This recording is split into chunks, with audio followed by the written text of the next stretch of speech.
আমার খাওয়া মাল আমি অন্য কাউরে খাইতে দেই না বোকাচন্দ্র।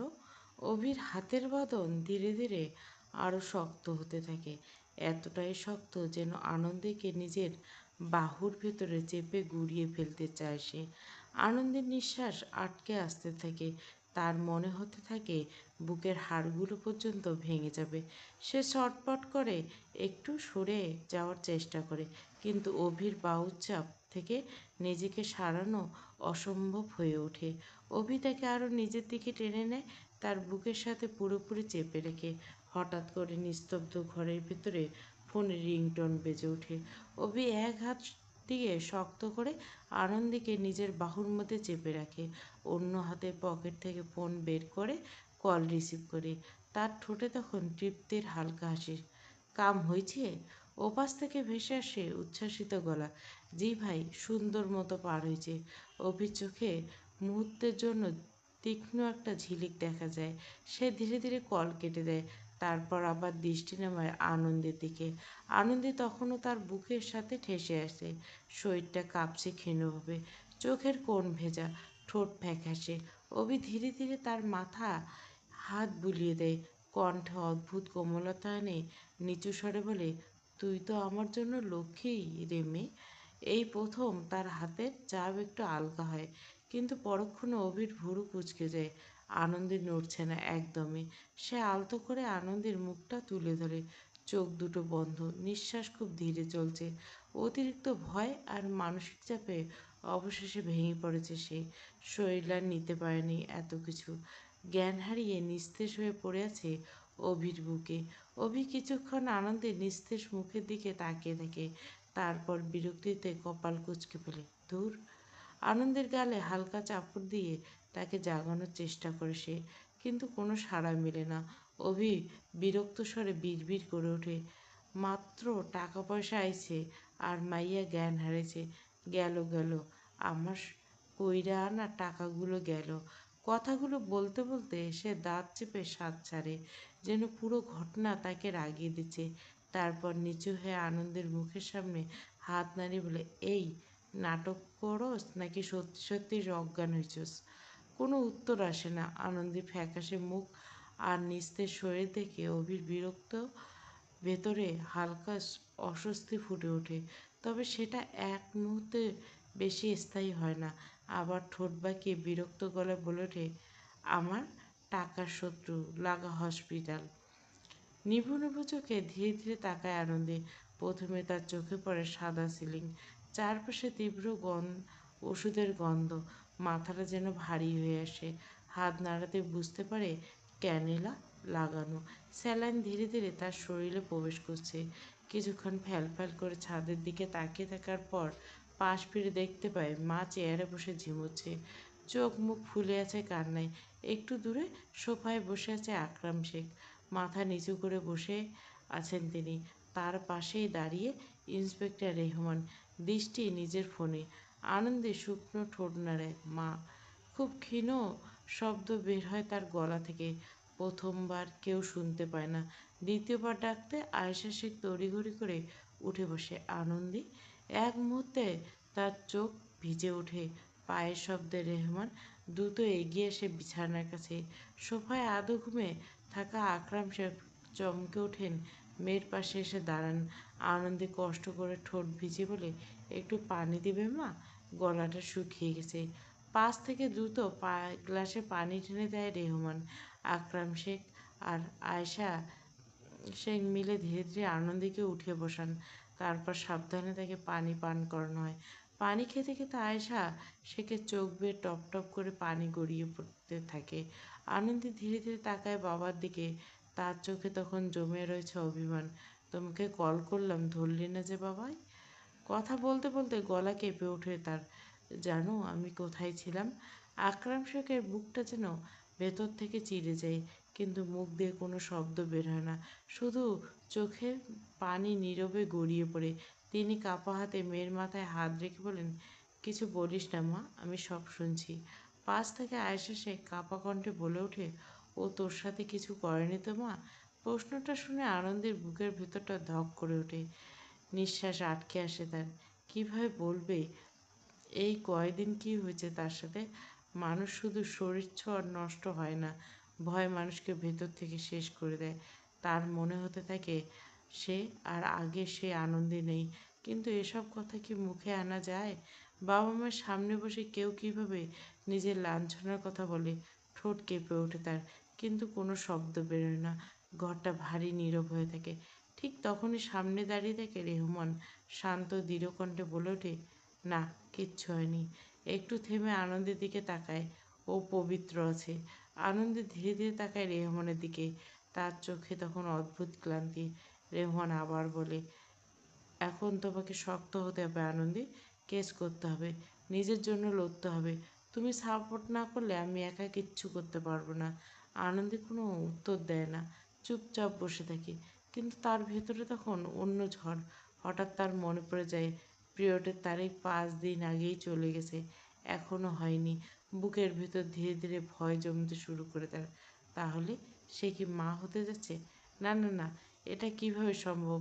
মাথাটা আবার ঝিমঝিম করতে থাকে আনন্দের। সমাজ, মানুষ, আত্মীয় স্বজন, বাবা মা, সে কিভাবে মুখ দেখাবে সবাইকে? মাত্র 18 বছর বয়সে যেন পুরো পৃথিবীর ভার এসে পড়েছে তার কাঁধে। এত ছোট একটা মন কত প্রশ্ন সামলাবে? কিভাবে বলবে নিজের ভয়গুলো? ধীরে ধীরে নিজের আঙ্গুল মুঠো করে ফেলে আনন্দে। কিন্তু কাউকে কিছু বলতে পারে না, শুধু নিঃশব্দে বসে থাকা। যেন কয়েক ঘন্টার মধ্যে অনেকটা বড় হয়ে গেছে সে। পুরান গ্যারেজের ভেতর একটা পুরনো কাঠের চেয়ারে হেলান দিয়ে বসে টাকার হিসেব করতে থাকে অভি। চারপাশে ছড়িয়ে ছিটিয়ে আছে গাড়ির যন্ত্রপাতি, তেলের ক্যান, মরিচা ধরার লোহার অংশ। গ্যারেজের টিনের চালে নিচ গরমটা যেন আরো ভয়ঙ্কর হয়ে উঠছে। বাতাস নেই বললেই চলে। ঘামের কারণে পাতলা সাদা গেঞ্জিটা পুরো শরীরের সাথে লেপ্টে গেছে তার। নিচে পরনে শুধু মুন্ডু। শক্ত বাহু আর গলার রগগুলো স্পষ্ট ফুটে উঠছিল ঘামে ভেজা শরীরে। বরাবরের মতো চুলগুলো উপরে টেনে ছোট্ট ঝুঁটি করে বাঁধা। চোখে কালো চশমা আঁশ নেই। অভিকে প্রায় কখনো এই চশমা ছাড়া দেখা যায় না। যেন ওটা আড়ালে লুকিয়ে রাখা নিজের চোখের আসল ভাষা। গরমে বিরক্ত হয়ে একটা সিগারেট ধরে সে।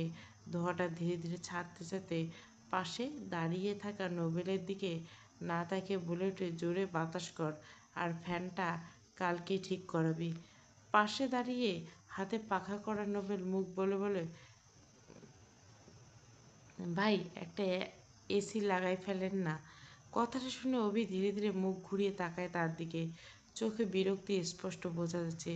ভুরু কুচকে ধোঁয়া ছাড়তে ছাড়তে বলে, আজকে এসি লাগাই আর কালকে পুলিশ রেড মারুক। ভালোই বুদ্ধি শালার ভাই। নোবেল মুখ চেপে হাসি আটকানোর চেষ্টা করে। আর অভি বিরক্ত ভঙ্গিতে সিগারেট ছাই ঝেড়ে আবার হেলান দিয়ে বসে বসে টাকার হিসাব করতে থাকে। নোবেল কিছুটা ইতস্তত করতে অভির দিকে তাকিয়ে থাকে। তারপর ধীরে ধীরে হাতের পাখা নামিয়ে বলে, ভাই, একটা কথা কই। অভি টেবিলের পর রাখা টাকার বান্ডিল গুনছিল। গরমে বিরক্ত মুখে ছোট করে জবাব দেয়, "হুম।" নোবেল নিচু গলা বলে, আপামনিরা আজকে এমন জায়গায় নিলেন, কিছুই তো বুঝলাম না। কথা শুনে অভি কয়েক সেকেন্ড চুপ থাকে। তারপর টাকার বান্ডিলগুলো পাশে রেখে সিগারেটে লম্বা টান দেয়। ধোঁয়া ধীরে ধীরে ছাড়তে ছাড়তে বলে, ওরে ওইখানে না নিলে জেলে বসে ভাত ডাল খাইতাম। নোবেল কপাল কুঁচকে তাকায়, কিন্তু ভাই, ট্রাক ভর্তি মাল কেমনে পাইল না? পুলিশ চেক করেও কিছু পাইল না? অভি এবার আর কোনো উত্তর দেয় না, শুধু ঠোঁটের কোণে হালকা হাসি ফুটে ওঠে। কারণ আসল খেলাটা একমাত্র সেই জানে। গতরাতে খবর পেয়েছিল শহরের মেইন রোডে বড় বড় চেকপোস্ট বসবে, পুলিশের কড়া তল্লাশি চলবে রাতভর। খবরটা পাওয়ার পর থেকে মাথার ভিতরে নতুন প্ল্যান ঘুরতে শুরু করে তার। সেই রাতে সবাই হঠাৎ সবাইকে সে বলে খিচুড়ি খাবে। তারপর গ্যারেজে এক ট্রাক ভর্তি সবজি আনা হয়। প্রথমে কেউ কিছু বুঝতে পারেনি। সবাই ভেবেছিল কোনো ডেলিভারি কাজ হবে হয়তো। অভির ধান্দার তো অভাব। কখনো কাপড়, কখনো কাঁচামাল, কখনো সবজি, আবার সবার আগে গ্যারেজ। কিন্তু গভীর রাত নামতে শুরু হয় আসল কাজ। গ্যারেজের দরজা বন্ধ করে সবাই একে একে বের করে দেয় অভি। শুধু নিজের হাতে কাজ করে সে। কয়েকটা বড় সবজির ভেতরে সাবধানে অংশ কেটে ফেলে, তারপর ভেতরে ঢুকিয়ে আবার নিখুঁতভাবে সিল করে দেয়। বাইরে থেকে বোঝার উপায় নেই কিছু। এরপর পুরো ট্রাক জুড়ে উপরিভাগ একদম টাটকা ভালো সবজি সাজিয়ে ফেলে দেয়, যেন সাধারণ বাজারে মাল ছাড়া আর কিছুই নেই। প্রায় পুরো রাত কেটে যায় এই কাজ করতে, ঘামে ভিজে একাকার হয়ে গেলেও থামেনি গভীর। গ্যারেজের প্রতিটা কাজ নিজে দাঁড়িয়ে শেষ করছে, এমনকি ট্রাক সাজানোর কাজটাও কাউকে করতে দেয়নি, কারণ এই ব্যাপারে সে কখনো আপোস করে না। বিশ্বাস, কারো ওপর বিশ্বাস নাই তার। সব প্রস্তুতি শেষ হওয়ার পর শুরু হয় দ্বিতীয় চাল। আনন্দিতকে নিয়ে সে চলে যায় রেড লাইট এলাকায়। সেখানে গিয়ে পুরো নাটকটা সাজানো হয় নিখুঁতভাবে, কারণ সে জানতো ভয় পেলে আনন্দী প্রথম কাকে ফোন দেবে আর রেহমান কি করবে। আনন্দী আর রেহমানের প্রতিটি কথোপকথন, প্রতিটি আতঙ্ক, প্রতিটি পদক্ষেপ সবই ছিল তাদের হিসাবের মধ্যে। পুলিশ যখন রেড লাইট এলাকার দিকে ছুটছিল আনন্দীকে উদ্ধার করার জন্য, ঠিক তখনই অন্য রাস্তা দিয়ে নির্ভয়ে পার হয়ে যাচ্ছিল ট্রাক ভর্তি মাল। আর পুরো শহর ব্যস্ত ছিল একটা মেয়েকে বাঁচানোর গল্পে। সেই সুযোগে নিজের সবচেয়ে বড় চালটা খেলে দেয় অভি। কোনো উত্তর না পেয়ে চুপচাপ দাঁড়িয়ে থেকে নোবেল। অভি আনমোড়া কাটিয়ে বলে ওঠে, ওস্তাদের ম্যাচ শেষ রাতে। কথাটা শেষ করে আবার সিগারেটে টান দেয় অভি। ধোঁয়াটা ধীরে ধীরে তার মুখের সামনে ভেসে উঠতে থাকে। পাশে দাঁড়িয়ে নোবেল আগের মতো হাত পাকা দিয়ে বাতাস করতে থাকে। গ্যারেজের ভেতরে শুধু ফ্যানের কটকট শব্দ আর সিগারেটের পোড়া গন্ধ। অভির মতিগতি আজ পর্যন্ত ঠিক বুঝতে পারেনি কেউ। তার কাজের ধরন অন্যরকম, সবসময় কয়েক ধাপ আগায় চিন্তা করে সে। কোথায় কিভাবে আঘাত করতে হবে, কোথায় কিভাবে আড়লে নিতে হবে, সব যেন আগে হিসাব করে রাখে মাথার ভিতরে। সবচেয়ে ভয়ঙ্কর ব্যাপার হলো অভি কখনোই তাড়াহুড়ো করে না, ধীরে ঠান্ডা মাথায় কাজ করে। আর সেই কারণে তার কাজগুলো এত নিখুঁত। পুলিশ বহুবার চেষ্টা করছে তাকে ধরার, বিশেষ করে ইন্সপেক্টর রহমান। গত ১ বছরে অসংখ্যবার খবর পেয়েছে, কখনো চালান, কখনো অস্ত্র, কখনো অবৈধ ডিল। খবর পেলে দল নিয়ে রেড দিয়েছে, কিন্তু প্রতিবারই একই ঘটনা। রেহমান পৌঁছানোর আগে সব গায়েব, কোথাও কোনো প্রমাণ নেই। না মাল, না লোক, না ক্লু, শুধু খালি গ্যারেজ, ফাঁকা ট্রাক কিংবা সাধারণ ব্যবসায়ীরা। প্রথম কয়েকবার রেহমান ভেবেছিল হয়তো কাকতালীয়, কিন্তু পরে বুঝে যায় অভি শুধু অপরাধী না, ভয়ঙ্কর বুদ্ধিমানও। যেন পুলিশ ১ পা এগোলে সে ৩ পা আগে সরে যায়। আর এই ব্যর্থতাগুলো ধীরে ধীরে রেহমানের ভিতরে জমিয়ে তুলছে ক্ষোভ। গত ১ বছর ধরে সেই ক্ষোভ ভয়ে বেরোচ্ছে সে, কারণ চোখের সামনে বারবার অপরাধ ঘটেছে, অথচ যার জন্য সব, তার গায়ে হাত পর্যন্ত দিতে পারছে না। অভি সেটা জানে, খুব ভালো করে জানে। আর সেই কারণে হয়তো তার ঠোঁটের কোণে সবসময় এক নিশ্চিন্তে হাসি লেগে থাকে। থানার ভিতরে নিজের চেম্বারে বসে চোয়াল শক্ত করেছিল রেহমান। টেবিলের উপর রাখা ফাইলটা কোণায় তার আঙুলের চাপ এতটাই শক্ত ছিল যে কাগজ পর্যন্ত কুঁচকে যাচ্ছিল। চোখ মুখে জমে থাকা রাগ স্পষ্ট বোঝা যাচ্ছিল। আবারও তার চোখের সামনে দিয়ে মাল পার হয়ে গেছে। আবারও অভি তাকে বোকা বানিয়েছে। আনন্দীকে হাসপাতাল থেকে নিরাপদে বাড়ি পৌঁছে দিয়েছে এই খবর পায় রেহমান। তার খবরই ফোন করে জানায় দাদা সাহেবের আস্তানায় বিশাল পার্টি চলছে, কারণ মাল ঠিকঠাক ডেলিভারি হয়ে গেছে। পুরো সিন্ডিকেটের কোটি কোটি টাকা ঢুকছে আজ রাতে। এই জগৎ নিয়ে খুব সহজ, যার কাছে টাকা বেশি তার ক্ষমতাও বেশি, যার ক্ষমতা বেশি ভবিষ্যৎ সিন্ডিকেট চলবে তার ইশারায়। রেহমান চুপচাপ বসে থেকে নিজের চেয়ারে, সামনে রাখা শহরের ম্যাপ, কিছু নাম, কয়েকটা লোকেশন ছবি আর অসংখ্য নোট। সে মাথার ভিতরে বারবার হিসাব করতে ব্যর্থ, কোথায় ভুল হয়েছে তার, কোন জায়গায় অভি থেকে ডাইভার্ট করছে, কিন্তু উত্তর মিলছে না। যতবার মনে হতে থাকে এবার হয়তো অভিকে ধরতে পারবে, ঠিক ততবারে শেষ মুহূর্তে সব ফসকে গেছে হাতের মুঠ থেকে। রেহমান জানে শুধু অভি ধরতে পারলে হবে না, তার পিছনে পুরো একটা নেটওয়ার্ক আছে। এমপি, মন্ত্রী, বড় ব্যবসায়ী, উপরের মহল, এমনকি অনেক হাত জড়িয়ে আছে এই খেলায়, যাদের নাম সাধারণ মানুষ কল্পনা করতে পারবে না। আর এটাই সবচেয়ে বড় সমস্যা। মাথার উপর রাজনৈতিক ছায়া থাকলে অপরাধীর মাঝে এক ধরনের ডোন্ট কেয়ার ভাব চলে আসে। তারা জানে শেষ মুহূর্তে কেউ না কেউ এসে ঠিক বাঁচিয়ে দেবে। অভির ক্ষেত্রে বিষয়টা ঠিক তেমন। তার বয়স কম কিন্তু সাহস ভয়ঙ্কর, কারণ সে জানে তার মাথার উপর শক্ত হাত আছে। তাই পুলিশ, আইন, কেস কিছুতেই খুব একটা ভয় পায় না। কিন্তু একটাই প্রশ্ন বারবার ঘুরছিল রেহমানের মাথায়, নেতাদের মাথার উপর কার হাত?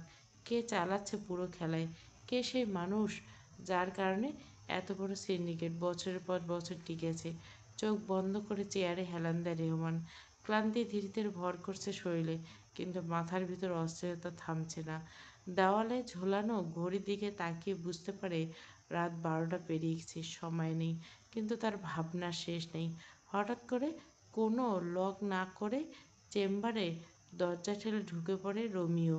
দরজা ধাক্কা খেয়ে শব্দ করতে ভাবনার জগৎ থেকে বেরিয়ে এসে রেহমান কপাল কুঁচকে বিরক্ত চোখে তাকায়। রোমিও ঢুকতে হাঁপাতে হাঁপাতে শুরু করে তার চিরচেনা ভাট বকা, স্যার আর একটু হলে আমি ধরতাম। রেহমান চুপচাপ তাকিয়ে থেকে তার দিকে, কোনো কথা বলে না। রোমিও সামনে এসে চেয়ার টেনে বসে পড়ে, তার হাত নেড়ে নেড়ে বলতে থাকে, কিন্তু সমস্যা কী হলো জানেন? আমি লাফ দিতে পারিনি। না। কেন? রোমিও গভীর আফসোস করে বলে, প্যান্ট ফেটে যাওয়ার ভয়ে স্যার। তার উপর বাঁশের বেড়া। হোয়াট ইজ বাঁশের বেড়া? রেহমান ঠান্ডা গলায় প্রশ্ন করতেই রোমিও হাত নেড়ে বোঝানোর ভঙ্গি করে বলে, লিটিল বম্বু খাড়া খাড়া, তার উপর পেরেক মারা, দ্যাট ইজ কল বাঁশের বেড়া। রোমিও উত্তর শুনে রেহমান মুখ ধীরে ধীরে শক্ত হয়ে আসে, চোয়াল চেপে ধরে সে, চোখের কোণে জমে ওঠে স্পষ্ট বিরক্তি। একদিকে রাতভর অপারেশন ফেল হওয়ার রাগ, অন্যদিকে রোমিওর আজগুবি ব্যাখ্যা, সব মিলিয়ে তার মেজাজ ভয়ঙ্কর হয়ে উঠছিল। রেহমানকে এভাবে ফুলতে দেখে রোমিওর সাহস মুহূর্তে অর্ধেক হয়ে যায়। সে ধীরে ধীরে চেয়ারে সঙ্গে গা মিশিয়ে বসে পড়ে, মুখের ভাব এমন যেন এখন নিঃশ্বাস নিলে সমস্যা হতে পারে, কারণ সে খুব ভালো করে জানে এই মুহূর্তে মুখ খুললে বিপদ। কিন্তু স্বভাব কি আর এত সহজে বদলায়? রোমিওর ক্ষেত্রে হলো তাই। কয়েক সেকেন্ড চুপ থাকার পর আবার সাহস করে মুখ খুলে বলে দেয়, স্যার এই ছোট্ট একটা সিন্ডিকেট, এদের নিয়ে এত চিন্তার কী আছে? ছোট্ট একটা ঢাকা শহর, আমরা গেলেই তো ধরে ফেলতে পারি। কথাটা শুনে ধীরে ধীরে ভুরু কুঁচকে তাকায় রেহমান, তারপর খুব শান্ত গলায় জিজ্ঞাসা করে, এসএসসি পাস করছো? রোমিও দ্রুত মাথা নাড়ে, জি স্যার। অনার্স? জি স্যার। বাসায় কেউ রাজনীতির সাথে জড়িত? না স্যার। রেহমান চেয়ার থেকে সামান্য সামনে ঝুঁকে আসে, চোখে বিরক্তি স্পষ্ট, মূর্খ, এত জ্ঞান স্বল্পতা কেন তোমার? রমি মুখ ছোট করে ফেলে, কিন্তু কৌতূহল তখনও যায়নি। ধীরে ধীরে আবার বলে, কিন্তু স্যার পুরান ঢাকার ছোট্ট সিন্ডিকেট কি আর এমন হতে পারে? রেহমান কিছুক্ষণ চুপচাপ তার দিকে তাকিয়ে থেকে, তারপর টেবিলের উপর রাখা ফাইল তুলে সামনে ছুঁড়ে মারে, ছোট্ট সিন্ডিকেট? রোমিও তাড়াতাড়ি ফাইলটা হাতে নেয়। রেহমান ধীরে ধীরে বলতে শুরু করে, এই শহরে অর্ধেক কারা চালা জানো? কারা ঢুকায় জানো? যারা নির্বাচনের সময় এলাকায় এলাকায় টাকা বিলাতে জানে, রাতারাতি প্রধানমন্ত্রী পরিবর্তন করতে সক্ষম জানো? এই ছোট্ট সিন্ডিকেট। রেহমান আবারও বলতে শুরু করে, তুমি শুধু পুরান ঢাকার কয়েকটা গলি দেখো, আমি দেখি ওই গলির পিছনে দাঁড়িয়ে থাকা মানুষগুলো। রেহমান চেয়ার ছেড়ে উঠে জানলার কাছে গিয়ে দাঁড়ায়। বাইরে গভীর রাত, দূরে পুলিশের গাড়ির লাল নীল আলো জ্বলছে। নিচু গলা বলে, এই খেলায় যারা সামনে থেকে তারা আসলে খেলোয়াড় না, আসল মানুষরা থাকে পর্দার আড়ালে। হয়তো আমার চাকরিটাও বেশি দিন থাকবে না। একটু থামে, তারপর ধীরে ধীরে রোমিওর দিকে তাকায়, অভি শুধু একটা খুঁটি, ভয় পাই আমি। হাতে ওই ঘুঁটি, তাকে চলে তাকে। তোমার কি মনে হয় 2014 সালে প্রধানমন্ত্রী তানভীর সরকারের গাড়িতে কেন হামলা হয়েছিল? দেশ থেকে শুধু ছেলে শিশুগুলো কেন গায়েব হচ্ছে? 2 দিন পর পর একজন হিন্দু আর একজন মুসলিম লাশ কেন পাওয়া যাচ্ছে? 2002 সালে উসমান সাহেবকে কারা খুন করছিল? উসমান সাহেব সিন্ডিকেটের বেতাল বাদশা বলা হয় তাকে, কিন্তু লাশ বুড়িগঙ্গার ধারে ভাসমান অবস্থায় পাওয়া গেছিল। তিনি থাকতে কোনো লাগেনি, তাহলে এখন কেন লাগছে? আর আর কি স্যার? কোথায় লুকানো হয়েছে? কারো হদিশ কে জানো? কেন? কে স্যার? উসমান সাহেব। কিন্তু তিনি তো মারা গেছেন, তাহলে এখন কে জানে? রেহমান কিছুক্ষণ চুপ থাকে, তারপর বলে, সে জানে তার হদিস পুলিশ আজ অবধি পায়নি। হয়তো এর উত্তর খুঁজতে গেলে আমাকেও লাশ হতে হবে। কোনো এক রাস্তায় আমার লাশও বিভৎস অবস্থায় পাওয়া যাবে। রেহমান শেষ কথাটা শুনে কিছুক্ষণ চুপ হয়ে থাকে রোমিও। তার মুখের আগের হাসি ভারসাম্য সব ধীরে ধীরে মিলিয়ে যায়। হঠাৎ করে চেয়ার ছেড়ে উঠে দাঁড়ায় সে। তারপর ধীরে ধীরে হাঁটতে হাঁটতে রেহমানের কাছে গিয়ে দাঁড়ায়। রেহমান কিছু বুঝে ওঠার আগে আচমকা তাকে শক্ত করে জড়িয়ে ধরে রোমিও। তারপর ফুঁপিয়ে ফুঁপিয়ে কাঁদতে শুরু করে। রেহমান প্রথমে একটু থমকে যায়, তারপর ধীরে ধীরে নিঃশ্বাস ছাড়ে। সে জানে রোমিও বাইরে থেকে যতটা হালকা স্বভাবে হোক, ভেতরে ভেতরে মানুষটা খুব আবেগী।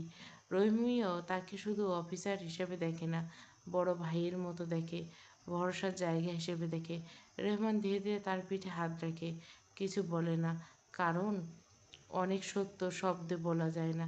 চুপচাপ জানলার বাইরে তাকিয়ে থেকে। এই চাকরিতে যোগ দেওয়ার পর খুব দ্রুত একটা জিনিস বুঝে গেছিল রেহমান।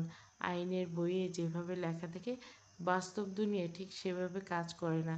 ক্ষমতাবান মানুষের কাছে আইন অনেক সময় বিক্রি হয়ে যায়। টাকার কাছে, রাজনৈতিক প্রভাবের কাছে, ক্ষমতার কাছে সত্য চাপা পড়ে যায় খুব সহজে। আজ যাদের ধরতে চায়, কাল হয়তো তাদের সাথে কোনো মন্ত্রী হাসি মুখে ছবি তুলবে।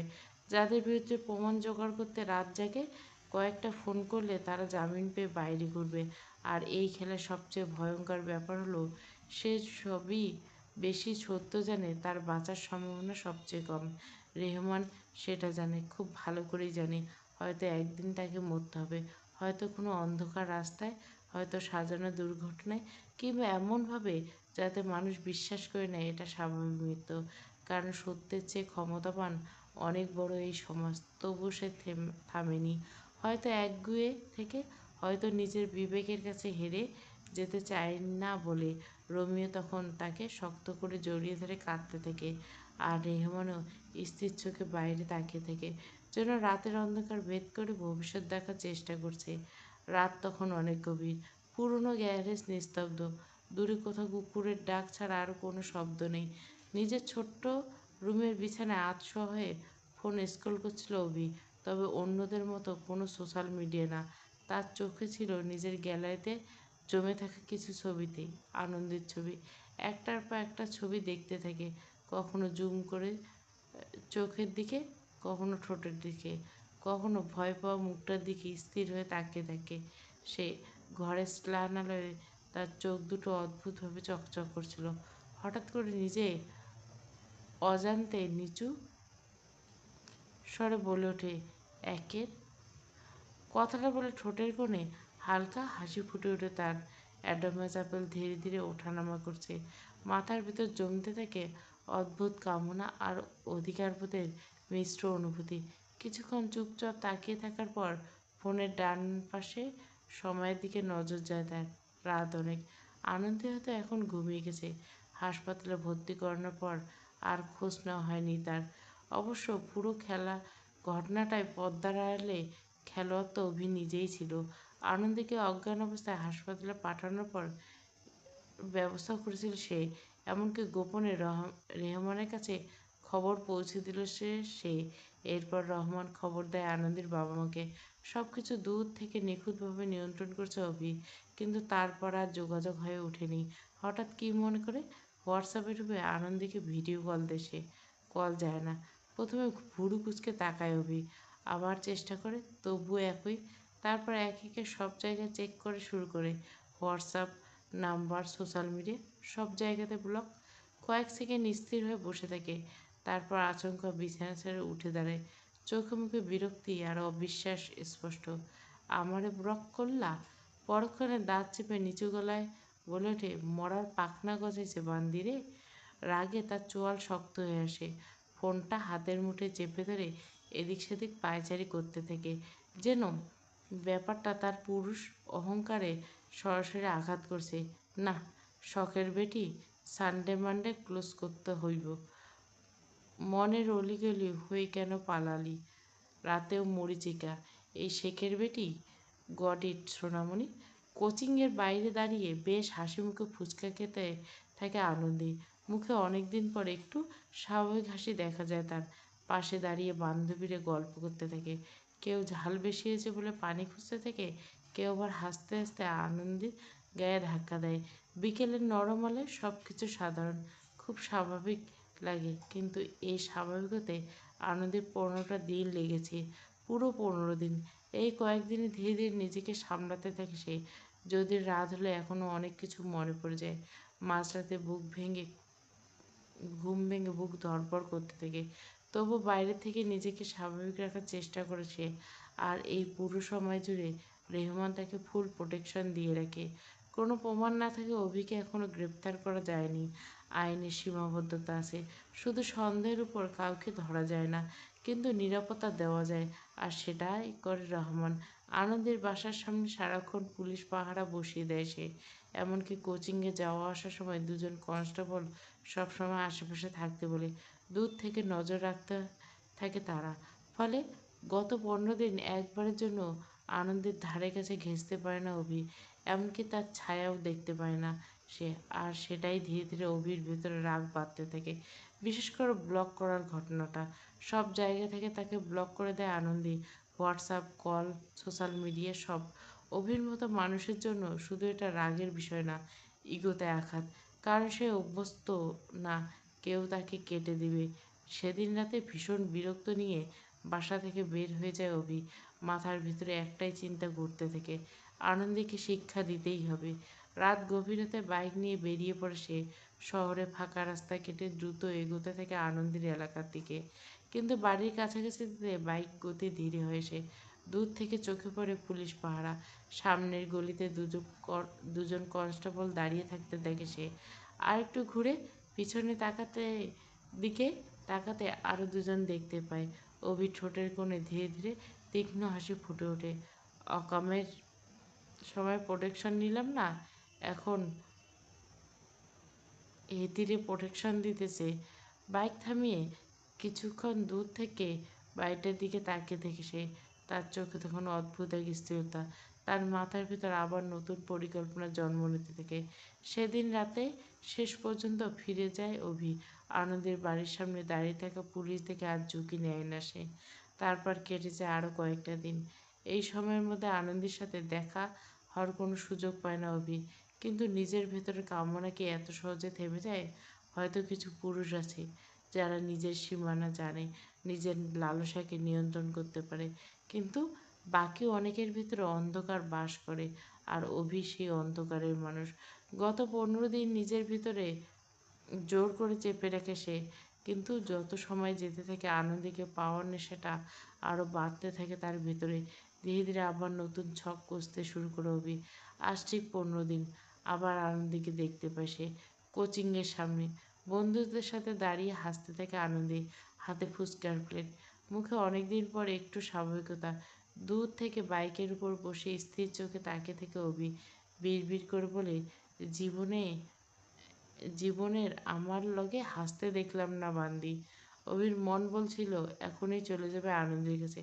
কিন্তু সমস্যা একটাই, কিছু দূরে পুলিশ দাঁড়িয়েছে, রেহমানের দেওয়া প্রোটেকশন এখনও আছে। অভি সিগারেট টান দিতে দিতে পাশে দাঁড়িয়ে থাকা ছেলেদের দিকে তাকায়। তারপর নিচু গলায় ডাকে, ঘাতক সুমন। পাশ থেকে সঙ্গে সঙ্গে জবাব আসে, জি ভাই। ঠোঁটের অভির ঠোঁটের কোণে ধীরে ধীরে বিপজ্জনক হাসি ফুটে ওঠে। একটা ঘাতকের মতো কাজ কর। সুমন চুপচাপ তাকিয়ে থাকে তার দিকে। অভি এবার চোখ সরায় না আনন্দের দিক থেকে। ভারী গলায় বলে, বান্দিরে আমার চাই, 1 ঘন্টার জন্য হইলেও। একটু থামে সে। তারপর সিগারেট ধোঁয়া ছাড়তে ছাড়তে বলে, ওরে কাছে লাগবো আমার, কেমনে আনবি সেটা তোর ব্যাপার। কথা শুনে পাশে দাঁড়িয়ে থাকা ঘাতক সুমন আর অস্ত্র মামুন একে অপরের দিকে তাকায়। পরক্ষণে দুজনের ঠোঁটে একই রকমের শেয়ালের হাসি ফুটে ওঠে। একজন আরেকজনকে চোখ টিপ মারে। তারপর কোনো কথা না বলে দুটো বাইক উঠে আসে। মুহূর্তের মধ্যে বাইক স্টার্ট দিয়ে ধীরে ধীরে এগোতে থাকে তারা। আর একটু দূরে দাঁড়িয়ে সিগারেট হাতে পুরো দৃশ্যটা উপভোগ করতে থাকে অভি। তার চোখে তখন অদ্ভুত এক স্থিরতা, যেন সে আগেই জানে শিকার কোথাও পালাতে পারবে না। বিকেলের সমস্ত রাস্তা আচমকা বদলে যায় কয়েক সেকেন্ডে। প্রথমে টিয়ার শেলটা পড়তে বিকট শব্দে কেঁপে ওঠে চারপাশটা, তারপর আরেকটা। মুহূর্তের মধ্যে কোচিংয়ের সামনে পুরো এলাকায় সাদা ধোঁয়ায় ঢেকে যায়। চোখ জ্বালা করা তীব্র গন্ধ ছড়িয়ে পড়ে বাতাসে। মানুষ প্রথমে কিছু বুঝতে পারে না, তারপর শুরু হয় ছোটাছুটি। কেউ চোখ চেপে ধরে দৌড়াতে থাকে, কেউ কাশি দিয়ে দিয়ে রাস্তার পাশে বসে পড়ে। মেয়েদের চিৎকার, গাড়িতে হর্ন, আর্তনাদ, মানুষের ধাক্কাধাক্কিতে পুরো জায়গাটা অগোছালো হয়ে ওঠে। আনন্দে হঠাৎ চোখে চেপে যায়, মনে হয় চোখের ভিতর আগুন ঢুকে গেছে। শ্বাস নিতে কষ্ট হতে থাকে তার। পাশে থাকা বান্ধবীদের হাত খুঁজতে গিয়েও আরও বেশি বিভ্রান্ত হয়ে পড়ে। নিশি, এদিকে আয়। কিন্তু ধোয়ার কণ্ঠ কার ভেতরে কার কণ্ঠ কোথা থেকে আসছে বোঝার উপায় নেই। চারপাশে ঝাপসা, শব্দগুলো যেন কেমন বিকৃত লাগছিল। ঠিক তখনই ধোঁয়ার চাদর ভেদ করে একটা কালো বাইক এসে থামে তার সামনে। আনন্দে দেখতে পায় না কে এসেছে। চোখ থেকে অনবরত পানি পড়তে থাকে সামনে। সামনে শুধু স্পষ্ট একটা ছায়া দাঁড়িয়ে থাকতে দেখে। পরক্ষণে শক্ত একটা হাত তার কবজি চেপে ধরে। আনন্দে চমকে ওঠে, কে? কথাটা শেষ করার আগে সাদা একটা রুমাল চেপে ধরা হয় তার মুখে। তীব্র গন্ধে মাথাটা ঝিমঝিম করে ওঠে। সে হাত পা ছুড়ে নিজেকে ছাড়ানোর চেষ্টা করে, কিন্তু ভিড়ের বিশৃঙ্খলার মাঝে তার লড়াইটা হারিয়ে যায়। ঠিক তখনই খুব কাছে ঝুঁকে এসে অভি। ধোঁয়ার ভেতরে তার গলার স্বর অদ্ভুত পরিষ্কার শোনে, তোরে আমার লাগবে, সারা জীবনের জন্য হলো, তোরে লাগবে। আনন্দে ঠিকমতো কথাগুলো শুনতে পায় না, শব্দগুলো কানে এসে ভাঙা ভাঙা লাগে। তার চোখে ভারী হয়ে এসেছিল ধীরে ধীরে।